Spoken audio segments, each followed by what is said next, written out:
Itu bukan pekerjaan pilihan bebas, itu keterpaksaan.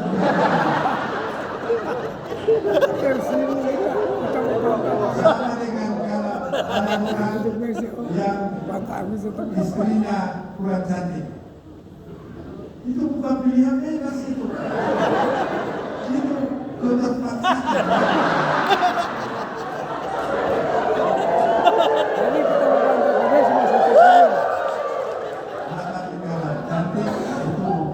Itu pilihan bebas.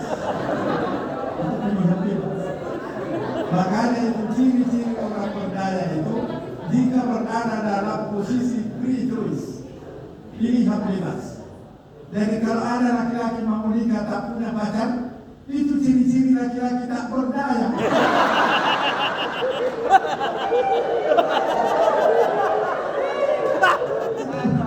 Ciri-ciri laki-laki tak berdaya. Karena kalau dia berdaya, dia mesti sendiri. Yang mana ini? Yang satu cantik tapi campur miskin. Yang satu miskin tapi tabungannya banyak, latar belakangnya bagus. Kaya tapi semakin ditangkap semakin menjengkelkan.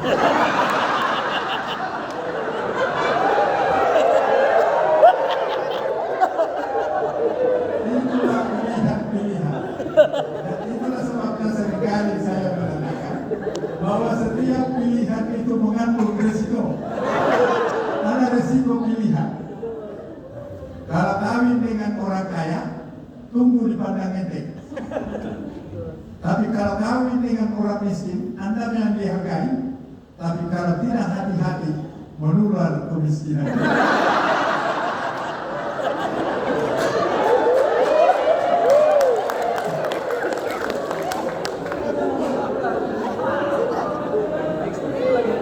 Yang ketiga, kita kembali ke laptop lagi. Orang yang mencari kekuasaan itu hendaknya mendesain dirinya menjadi pantas dipilih menjadi pemimpin. Untuk menjadi pantas dipilih harus ada sejumlah prestasi-prestasi di masanya masing-masing. Karena itu kalau diberi jabatan kepala bidang berprestasi, Pak. Diberi jabatan kepala OPD berprestasi. Karena kalau Bapak Ibu tidak berprestasi di situ, wali kota yang akan datang salah sedikit sebelum akan datang, Bapak Ibu sudah dimutasi. Mengapa? Karena wali kota atau bupati yang pilih Bapak Ibu mau berprestasi. Karena itu kalau OPD-nya tidak berprestasi, semua OPD tidak berprestasi. Secara keseluruhan wali kota yang tidak berprestasi. Karena itu sebelum wali kota divonis oleh masyarakat tidak berprestasi, lebih baik Bapak yang tidak berprestasi yang disingkirkan dari jabatan.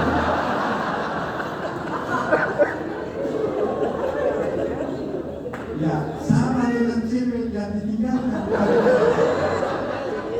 Kalau ada yang ditinggalkan oleh pacarnya, separuh dari kesalahan itu adalah kesalahan Anda. Mengapa ditinggalkan? Ya, karena itu harus selalu mendesain dirinya jadi cantik, jadi baik, jadi pantas menjadi istri. Sehingga laki-laki itu rugi meninggalkan Anda. Makanya itu kalau ada yang patah hati, jangan melukai dong. Kenapa? Karena tidak ada nyamuk di lampunya ini. Yang perlu disiram baygon. Tidak ada nyamuk di dalam lampunya. Kalau patah hati berdoa saja, ya Allah berikan saya pengganti yang jauh lebih baik dari yang meninggalkan saya. Karena orang yang dianiaya itu doanya diterima. Ya Allah berikan saya pengganti yang jauh lebih baik dari yang meninggalkan saya. Baru ditambah sedikit dan buatlah ia menyesali keputusannya. Itulah sebabnya itu penting reuni dengan teman-teman SMA dan alumni S1 itu sebenarnya ajang evaluasi penyesalan.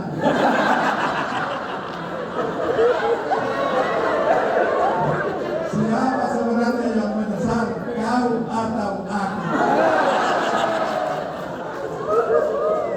Pernah Bapak Sahrul Yassin Limpo berpidato di Unhas, karena dia alumni Unhas, dia mengatakan kampus PIS ini adalah kampus yang sangat berkesan bagi saya, karena di tempat ini saya 3 kali patah hati. Langsung saya bisik-bisik di samping saya, dan 3-tiganya telah menyesali penyesalan. Dia telah menyesali keputusannya, dan setiap Pak Sahrul berpidato atau istrinya Pak Sahrul berpidato di televisi, pasti dia akan urus-urus dadanya. Dan seandainya cintanya Pak Sahrul saya tidak tolak 30 tahun yang lalu, maka saya lah yang menjadi ibu dari anak-anak. Lebih menyesal lagi kalau suami yang menolak itu hanya seorang kasubag di kantor Bogor. Lebih menyesal lagi kalau ada pertemuan PKK. Lebih menyesal lagi. Penyesalan itu selalu datangnya terlambat.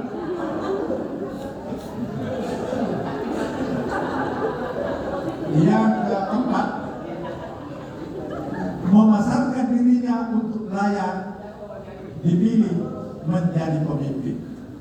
Jadi kalau kita sudah mencalonkan diri, itu harus dipasarkan diri kita. Tim sukses, baliho, media sosial, dan sebagainya. Setiap ada pertemuan hari, setiap ketemu dengan siapa saja, tersenyum, asal jangan tidak ada orang pertama. Itu sudah kelebihan itu. Karena itu dalam teori politik ada yang dikatakan smile is politik.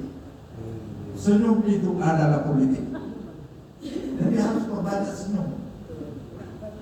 Nah, karena itu tidak benar itu bahwa masa kampanye hanya 2 minggu.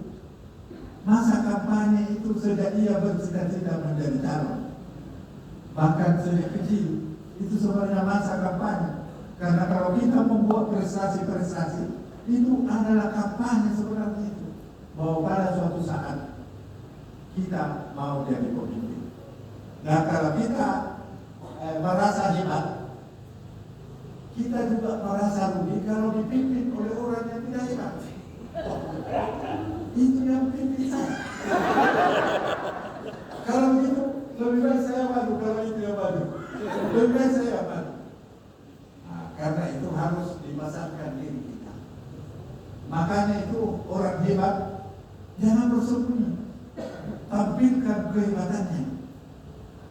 Makanya itu perlu ada film dokumenter prestasi-prestasi sejak tamat anak-anak sampai menjadi calon. Apa prestasinya? Jangan sampai hanya kau banyak uang lalu mencalonkan diri. Kau tidak berprestasi. Karena seorang pemimpin yang hebat itu sama dengan sopir mobil atau pilot pesawat. Coba kalau ada pengumuman di sini, diumumkan semua peserta termasuk penceramah ada undangan gratis ke Inggris, ditanggung tiketnya PP, dikasih uang belanja 1.000 pound sterling Inggris setiap orang, dan di sana akumulasi konsumsi transportasi dijamin. Pasti semua orang mendaftar, termasuk saya. Pasti mendaftar. Tetapi ketika di atas pesawat pramugarinya mengumumkan bahwa pilot ini akan di kaptennya adalah orang yang baru berangkat. Dan karena itu kepada seluruh penumpang diberikan kesempatan berdoa, karena siapa tahu ini doa yang terakhir. Tapi bagi yang ragu-ragu, boleh Anda turun dari pesawat itu. Ya pramugarinya juga turun. Pramugari yang mengumumkan itu juga turun. Padahal kan di sini. Itulah gambaran kalau Bapak Ibu mau dipimpin oleh orang kaya tapi tidak punya prestasi. Oh, itu kepemimpinan hanya tidak terlihat ini bahwa kota Mobagu ini masuk jurang. Kalau mobil kan ketahuan masuk jurang. Tapi kan kalau dia tidak punya prestasi, nanti dia kasih turun prestasinya. Kabupaten kota yang sudah maju, gubernur provinsi yang sudah maju, Indonesia ini yang sudah maju. Karena itu sekarang sudah terlihat bahwa betapa kualitas aktor itu jauh lebih penting daripada pemimpin partai politik. Contohnya, kalau presiden saat ini ada 2 tidak memimpin partai politik. Dia hanya menunjukkan prestasi kepemimpinannya dan partai yang lama, yaitu Anies Baswedan dan Ganjar Pranowo. Itu aturan itu. Tapi harus ada tempat latihan yang baru. Ya, tapi kalau tempat latihan yang kecil-kecil, ya pemimpin kecil juga. Makanya harus pilih yang besar-besar. Itulah yang saya katakan tadi, membesarkan kekuasaan. Jangan selalu, itulah sebabnya mengapa wali kota, bupati, gubernur, presiden 2 kali saja. Karena pertama berikan juga kesempatan orang lain. Yang kedua, supaya bapak ibu yang sudah berprestasi tunjukkan prestasinya kepada skop kepemimpinan yang lebih besar dan lebih luas, supaya kemaslahatan rakyat itu semakin banyak. Karena perlu diketahui 7 yang dekat dengan Rasulullah di Sofyan itu, yang menempati tempat yang pertama itu adalah pemimpin yang adil, bukan kiai yang hebat berceramah kemana-mana. Pemimpin yang adil. Mengapa kalau pemimpin yang adil? Kalau satu utang yang doakan kita, saya kira memang masuk surga. Kalau itu yang berdoa sepanjang hari, sepanjang malam, 1 tahun saja kita didoakan kalau tidak, itu sudah pasti masuk surga. Karena kita dikenal prestasi-prestasi kita adil. Dan yang disebut adil itu seperti contoh dalam Al-Quran itu, Alaihissalam yang kami hakim. Allah itu adalah pengadilan yang seadil-adilnya. Begitu adilnya Allah, orang yang masuk neraka saja mengatakan memang Allah adil. Kalau saya tidak masuk neraka, Allah tidak adil, karena saya sangat nakal di dunia. Demikian juga KPU, untuk menunjukkan KPU Bawaslu adil, kalau orang Arab mengatakan KPU dan Bawaslu suku adil, saya memang pantas nikah. Jadi jangan bikin demo kalau dikalah. Ya kalau dikalah ya kalah lah. Karena itu perlu ada pidato kemenangan dan pidato kekalahan. Jadi orang yang kalah cuma melakukan pidato. Terima kasih kepada saudara-saudaraku yang telah mengantar saya menjadi calon dan memilih sayanya kita kalah. Saya berterima kasih atas dukungan itu. Tapi atas kekalahan saya ini, saya menghimbau kepada kalian untuk mendukung pemenang. Jangan melawan pemenang. Demikian juga pidato kemenangan. Berterima kasih dulu kepada pendukung-pendukungnya atas dukungan dan partisipasinya sehingga wali kota menang, gubernur menang, presiden menang. Tapi yang tidak memilih saya dengan tangan terbuka saya mengharapkan Anda berpartisipasi membangun kota ini bersama-sama. Karena kota ini adalah kota kita bersama. Hanya Bapak Ibu kebetulan salah pilih, saya maafkan salah pilihnya, dan saya harap mari kita membangun kota baru ini bersama-sama. Misalnya, atau Provinsi Sulawesi Utara ini bersama-sama.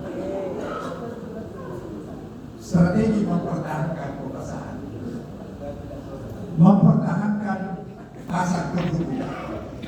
Jadi itu yang telah memilih kita yang lalu, itu jangan diubah perlakuan. Karena dalam teori politik dikatakan proses berubahnya pendukung menjadi yang tadinya mendukung menjadi memilih orang lain, itu dasar utamanya adalah kekecewaan.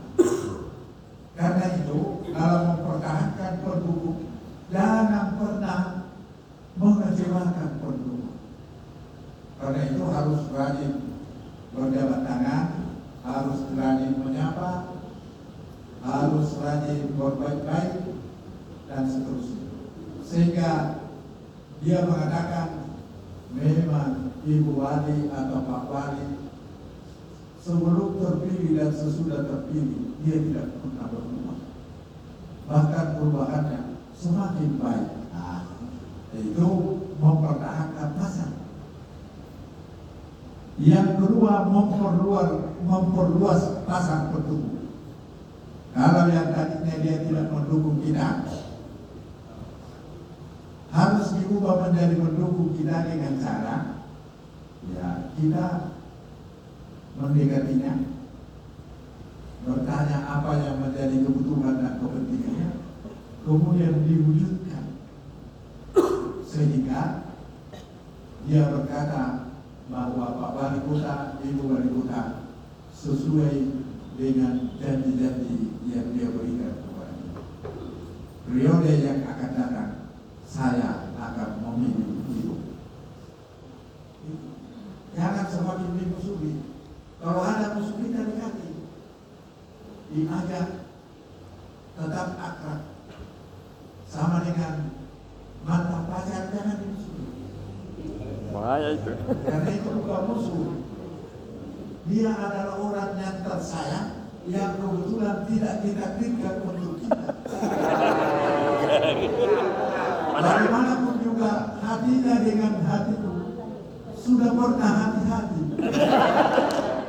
Bahkan sampai sekarang pada dasarnya tidak berubah, hanya marah yang terdahulu.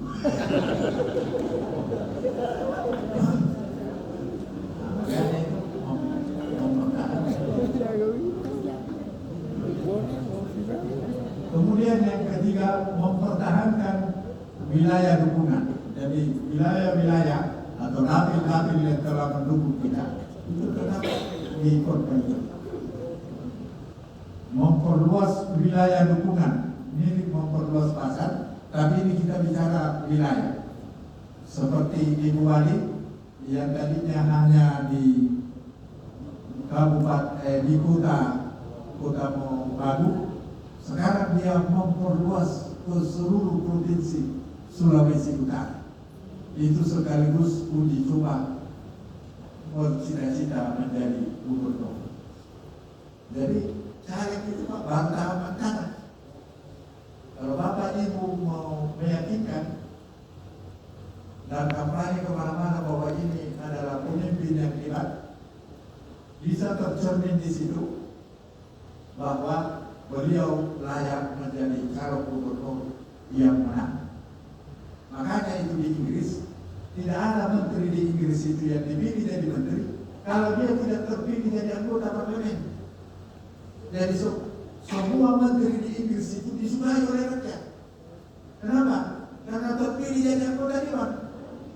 Kalau di sini kan kalau sudah terpilih presiden bertanding saja di pantatnya presiden, kau diangkat jadi menteri. Kalau di Inggris itu tidak, kau harus jadi anggota parlemen dulu dahulu. Karena terbukti begini. Yang kelima, harus kita sanggup mengubah lawan menjadi kawan. Ini agak berat, tapi politisi yang hebat adalah politisi yang sanggup mengubah lawan-lawannya menjadi kawan-kawannya. Itu dicontohkan oleh kepemimpinan Rasulullah yang hampir semua lawan-lawannya diubah menjadi kawan-kawannya. Hanya 2 orang yang dipertahankan oleh Allah, hanya Abu Jahal dan Abu Lahab. Kenapa dipertahankan itu? Karena seorang pemimpin yang hebat itu harus ada sparring partner, harus ada lawan. Karena lawan itu membuat kita selalu siap siaga. Lawan itu membuat kita semakin terlatih. Kalau tidak ada lawan, kita tidak bisa kita. Coba main bulu tangkis, tidak ada lawannya. Bapak tidak ada hebat, Pak. Kalau tidak ada lawan, bercinta saja tidak ada lawan, tidak hebat.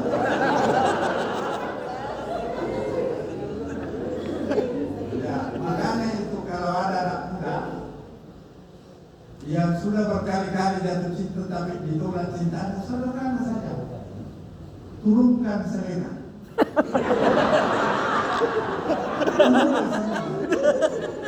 Ya, kalau sudah diturunkan selera masih tidak mau, turunkan lagi selera menjadi honorer. Kalau honorer juga menolak, berarti keterlaluan diri sama. Ya, karena itu di situ kelebihannya laki-laki. Karena kalau yang paling cantik dijatuhkan pilihan menolak, sederhana, turunkan selera. Dan sekarang ini menyatakan cinta sudah sangat mudah. Tidak usah pakai mencoba, pakai HP, SMS, I love you Linda. Kalau dia jawab, maaf Kanda, saya sudah punya pacar. Balas cepat, maaf, salah kirim.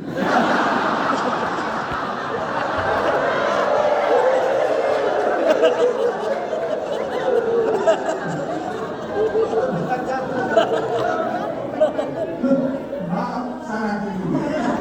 Jadi tidak perlu malu-malu. Makanya itu handphone ini luar biasa sebagai media sosial. Jangan pernah ragu-ragu menyatakan I love you kepada orang yang kita cintai. Kenapa? Karena tidak mungkin hatimu bergetar kalau frekuensinya tidak cocok dengan tidak mungkin bergetar itu. Karena handphone sudah menunjukkan beda satu nomor saja tidak bergetar, Pak. Tidak bergetar. Kalau hatimu bergetar, baru hatinya seolah-olah tidak bergetar, itu dia hanya lagi silent gitu. Lagi silent gitu. Lagi silent atau lagi dikas. Kalau on itu insya Allah. Ini ada pengalaman pribadi saya ini. Saya waktu kuliah semester 1 ada teman kuliah saya sangat cantik menurut pandangan saya. Tapi karena saya dari kampung, bercermin kayaknya tidak pantas saya. Tidak pantas saya jatuh cinta. Tapi karena saya mencintai dia, ketika saya terpilih sebagai ketua HMI, saya angkat dia sebagai wakil sekretaris. Supaya ada alasan pembenar bertemu dan ada keberanian I love you.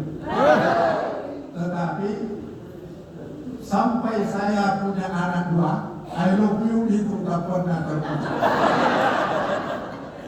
Dan ketika saya sudah menjadi dosen dan ketua panitia wisuda, dia baru di wisuda. Saya minta fotonya 3 lembar. Dia bilang, loh, kok ini pengumuman 2 lembar? Kenapa kau minta 3? Saya bilang mau dapat penjelasan. Bilang, no, masuklah di ruangan PD3. Dia masuk di ruangan PD3, saya masuk di situ juga. Dan saya langsung terus terang. Bila terus terang, gadis yang paling saya cintai selama ini adalah kamu. Tapi saya takut ditolak karena saya dari kampung, kau dari kota, dan menurut pandangan saya, kau terlalu cantik di mata. Apa dia bilang sama saya? Kenapa baru sampaikan sekarang?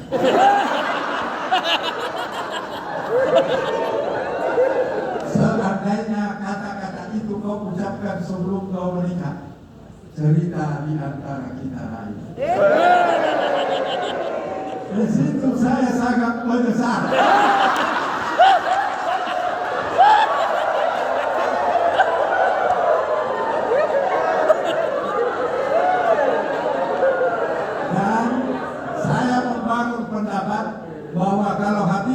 bergetar, I love you saja. Karena tidak mungkin dia tidak bergetar. Buktinya itu, saya yakin sekali dia tidak mau. Tapi ternyata sebenarnya dia mau. Dan apa dia bilang? Seandainya kau ucapkan kata-katamu itu sebelum kau menikah, cerita di antara kita lain. Menyesal. Karena itu lebih baik ditolak daripada cinta tapi tidak diungkapkan. Kalau cinta dan diterima itu dapat poin 3. Kalau I love you dan diterima dapat poin 3. I love you dan dipertimbangkan dapat poin 2 karena dipertimbangkan. Ada saingan pendahulu yang tidak patut untuk ditinggalkan begitu saja. Kalau cinta dan menyatakan cinta dan ditolak itu dapat poin 1. Tapi kalau cinta dan tidak menyatakan apa-apa itu min 1. Min 1. Karena siapa tahu diterima. Seperti yang saya rasakan. Karena itu pengalaman itu ya bagi yang masih muda cukup saya saja ya. Karena sekarang sudah ada bantuan handphone.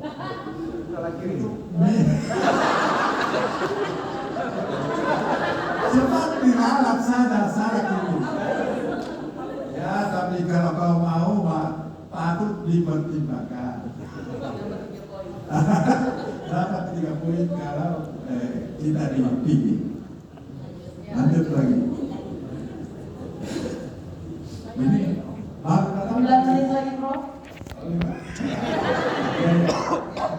Ada 8 aspek yang perlu dilakukan untuk memperbaiki. Minimal sama dengan yang penting karena tidak adil itu. Pertama, membuat prestasi kepemimpinan. Dari orang yang diberi amanah, jangan main-main, Pak. Bapak Ibu jangan main-main. Serius. Dan saya lihat Ibu Wali ini hebatnya, disiplin waktu. Wal asr. Kalau dia bilang jam 1, ya jam 1.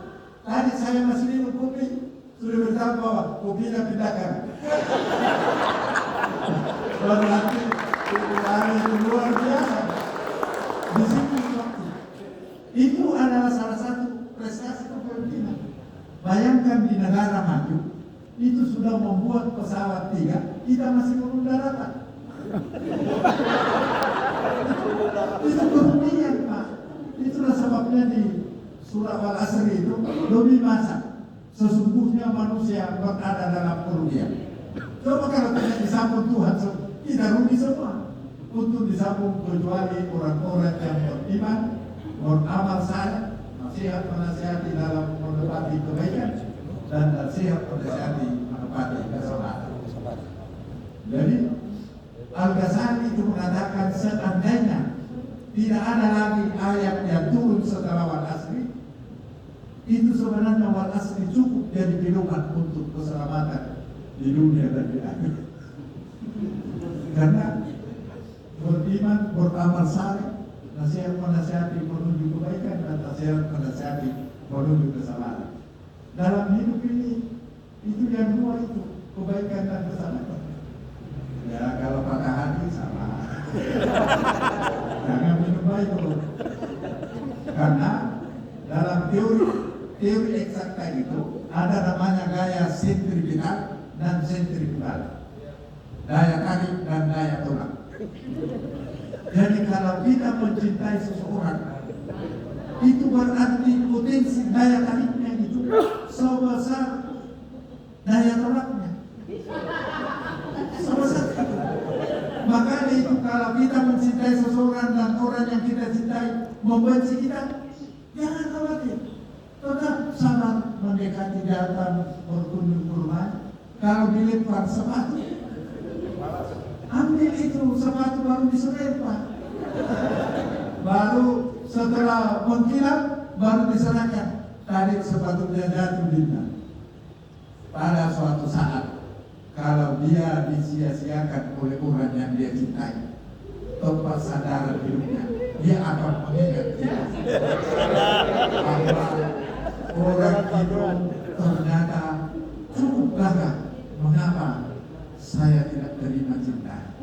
Ini laki-laki brengsek dan saya harapkan ternyata pengkhianat besar. Makanya itu saya berpendapat, jangan takut dibenci oleh orang yang kita cintai. Karena semakin benci itu berarti semakin mendekati cinta. Dan kalau maksimal bencinya, dia akan berimpit dengan cinta. Makanya itu kalau maksimal itu rasa benci, dia akan mencintai maksimal. Itulah sebabnya kalau kita mencintai seseorang, kata Al-Ghazali, cintailah dengan sederhana saja. Karena jangan sampai kecintaanmu berubah menjadi kebencian.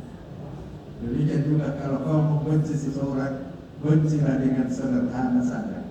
Karena jangan sampai kebencianmu berubah menjadi kecintaanmu. Yang kedua, berupaya menjadi teladan. 5 menit itu kan 5 menit waktu apa ini? DPR. Ya, berupaya menjadi teladan. Pemimpin yang baik itu harus menjadi contoh dari apa yang dia katakan. Rasulullah itu apa yang dia katakan, itu yang dia lakukan. Dia contoh dari ucapan-ucapan. Siapa di Indonesia itu yang menjadi contoh dari ucapan-ucapannya? Itu Muhammad. Itu contoh dari ucapan-ucapannya. Contoh yang lain, Ibu Wali. Itu contoh dari ucapan-ucapannya. Yang ketiga, memelihara partai pendukung dan berupaya menambahnya. Kalau perlu, semua partai mendukung kita.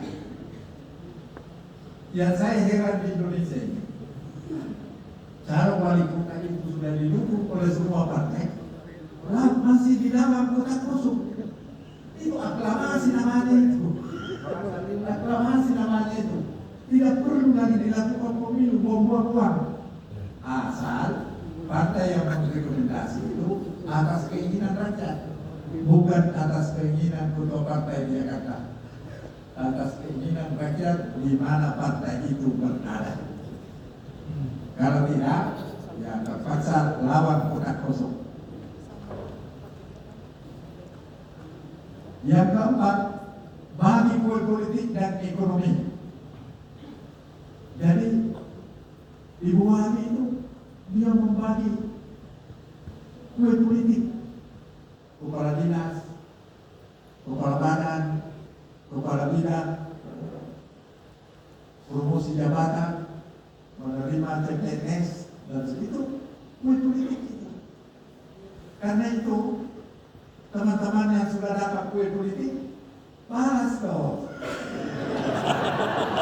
Balas. Yang harus tidak ada itu pengorbanan dan sejati.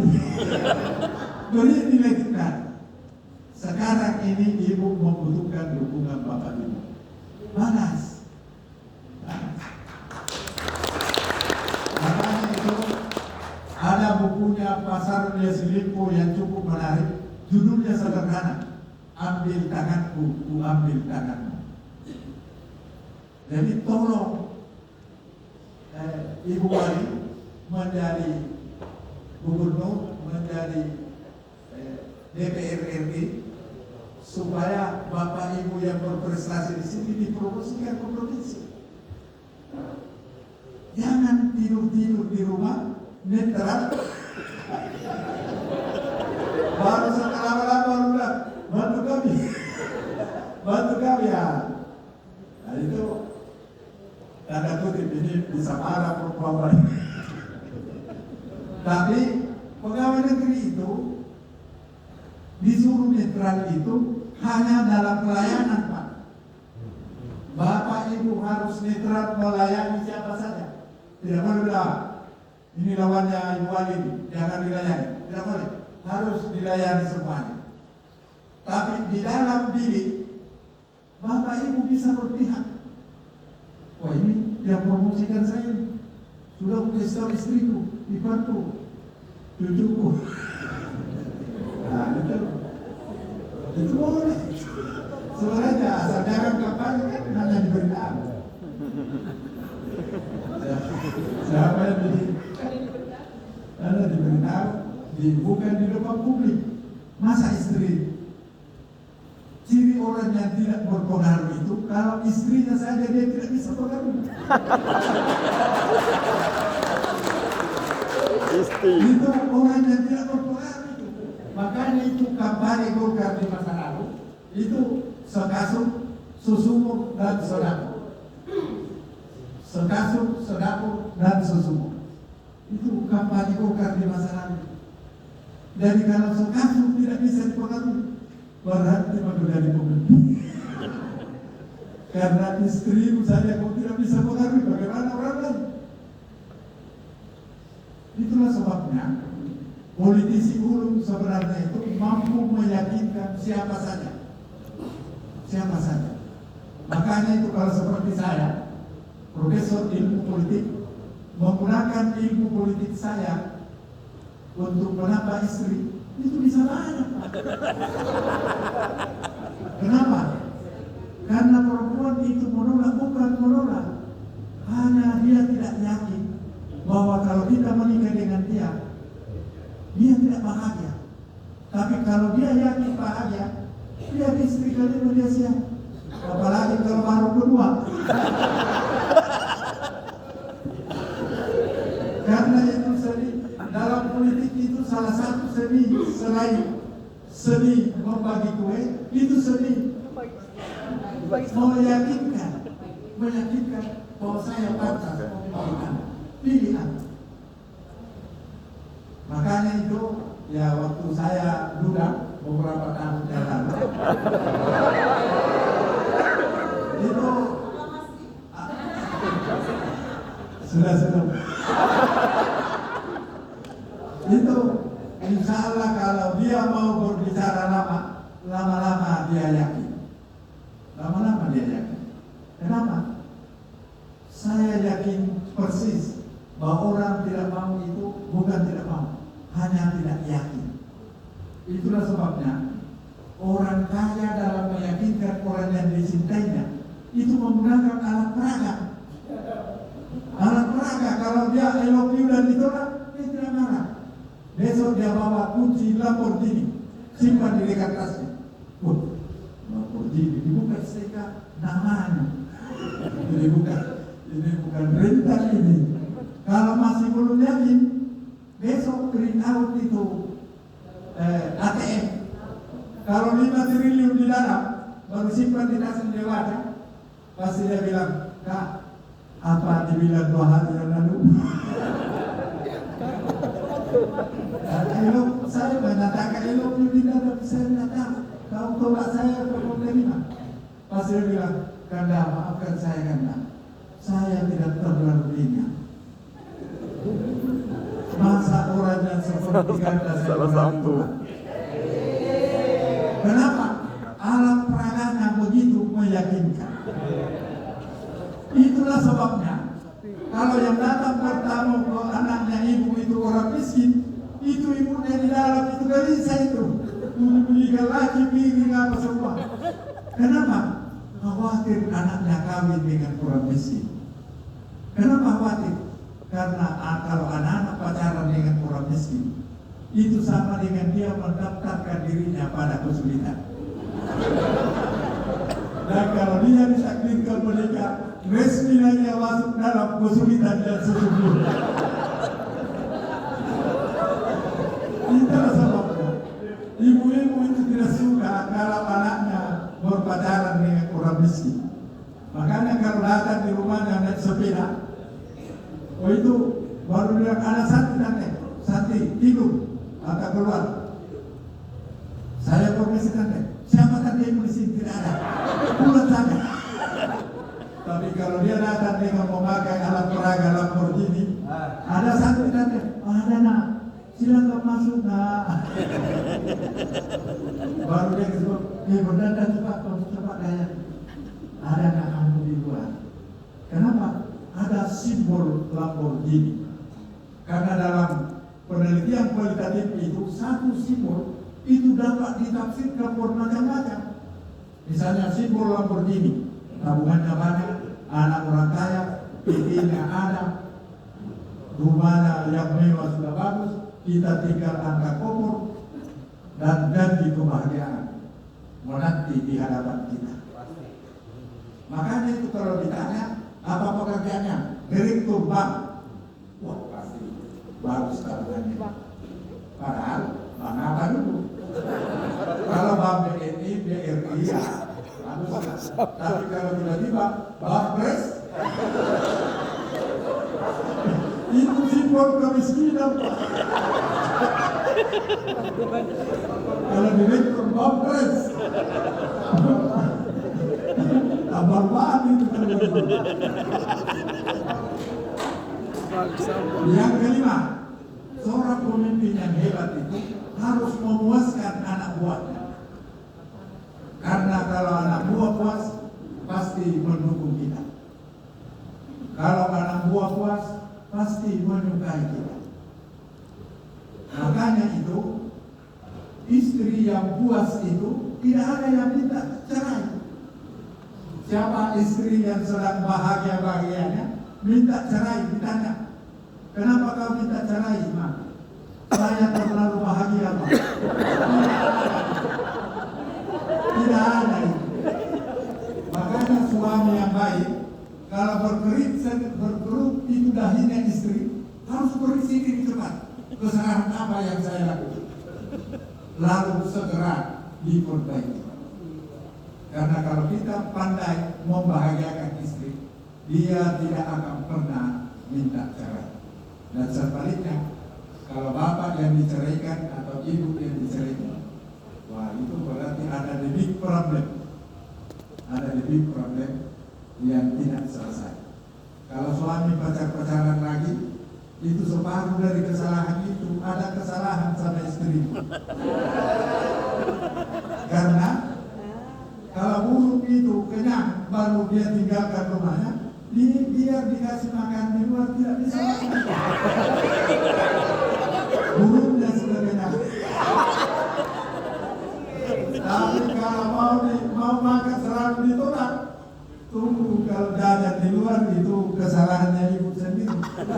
Itulah sebabnya Rasulullah mengatakan, kalau suamimu minta meskipun di jalan layani, atau baru dari luar minta layani, karena boleh jadi yang membuat dia minta apa yang ada pada dirimu itu sama dengan yang menyebabkan dia meminta. Karena kalau ditolak, dia bisa kembali menggoda itu yang membuat adik kecilnya berubah. Dan kalau dia kembali dan dikasih, nah itu kesalahan itu sendiri. Mengapa tidak layani suaminya dengan baik? Karena itu memuaskan anak buah, orang di sekeliling kita, konstituen itu menjadi penting. Bagaimana caranya wali kota memuaskan sebanyak-banyaknya orang yang dia pimpin? Buat program yang menyentuh semua segmen pemilih, sebanyak-banyak. Dan kalau masih ada yang tidak suka, berarti itu calon lain. Dan tidak suka itu calon lain atau pendukung calon lain. Karena dalam politik itu ada dua pemilih, Pak. Pemilih tradisional dan pemilih masa mengambang. Pemilih tradisional itu misalnya calon, ada istri, keluarga, anak-anaknya, itu pemilih tradisional, Pak. Dia masuk neraka, dia tetap ikut. Itu pemilih tradisional. Tapi kalau pemilih masa mengambang, kalau dia membuat program yang menyentuh dan memperbaiki kehidupannya, pasti mengatakan, saya berubah. Ternyata Ibu Wali itu jauh lebih baik dari apa yang saya bayangkan. Sudah baik yang saya lihat, ternyata kenyataannya jauh lebih baik lagi. Nah, itulah yang menyebabkan orang itu berpindah. Kalau orang tidak suka kita, jangan salahkan orang yang tidak suka sama kita. Salahkan dirimu. Karena saya tahu memang Anda yang salah. Karena yang memilih itu sebenarnya hati nurani. Sama itu memilih itu di dalam diri. Itu sama dengan memilih calon istri. Kalau kita diperhadapkan pada 3 pilihan, pasti kita menjatuhkan pilihan yang paling rasional. Itu kalau rasional tulis teori. Yang mana itu paling rasional? Kalau rasional secara psikologis, itu yang paling menggetarkan. Yang chemistry-nya bagus. Apa ciri pacar yang chemistry-nya tinggi? Baru ditelepon bentuk celana sudah berubah. Chemistry-nya tinggi. Itu pendekatan psikologis. Tapi kalau pendekatan rasional, yang paling banyak tabungannya, yang paling banyak pemilikannya dan seterusnya. Kenapa?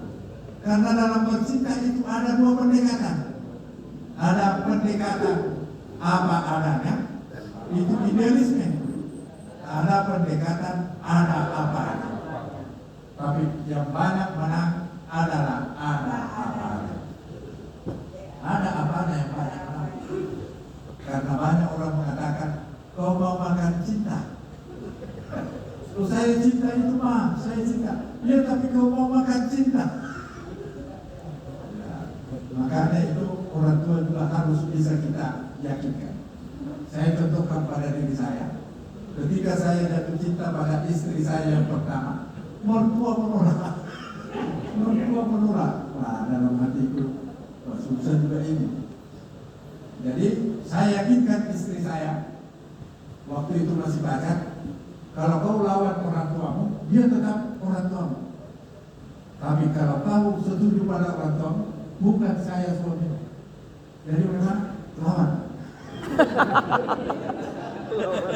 Oh, langsung jaga. Baru saya mengutip pendapatnya Profesor Subur Abdullah. Kalau kau tertumbuh di depan pintu yang kalau kau tertumbuh pada seseorang, maka kau harus cari orang yang ditakuti orang di mana kau tertumbuh. Misalnya kita tertumbuh sama ibu wali kota, carikan siapa yang ditakuti ibu wali kota. Itu yang ditemani makan malam, insya Allah bertukar. Kalau betul-betul dia takuti, yang bahaya itu kalau sudah tidak ada yang ditakuti. Makanya itu kalau kita tertumbuh pada seseorang, harus carikan orang yang dia takuti. Saya tanya pacar saya waktu itu, siapa yang ditakuti bapakmu? Dia bilang, nenek saya. Kau pergi menangis di sana. Dia pergi menangis di sana. Baru 2 malam menangis di rumahnya neneknya.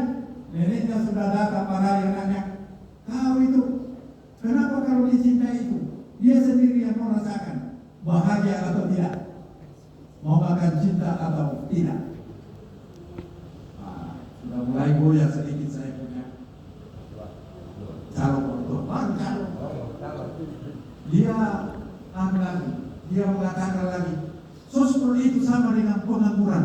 Wah, nah, dia bilang ini saya punya kehebatan ini, mantan ketua BPM, mahasiswa teladan. Jadi saya kasih fotokopi mahasiswa teladan, baru simpan di mejanya, baru dikasih indikator rambut di atasnya. Kalau bilang itu rambut, berarti dia baca itu SK. Setelah dia pulang hilang itu rambut, berarti dia baca itu SK. Akhirnya lama-lama orang tuanya mengatakan, ya suruh saja datang korbankan. Dan alhamdulillah sudah saya disuka oleh mertua saya sampai sekarang tak pernah berubah. Berarti dia tidak salah dalam menentukan pilihan. Dan saya tidak marah diperlakukan seperti itu, karena itu hak orang tua untuk memilihkan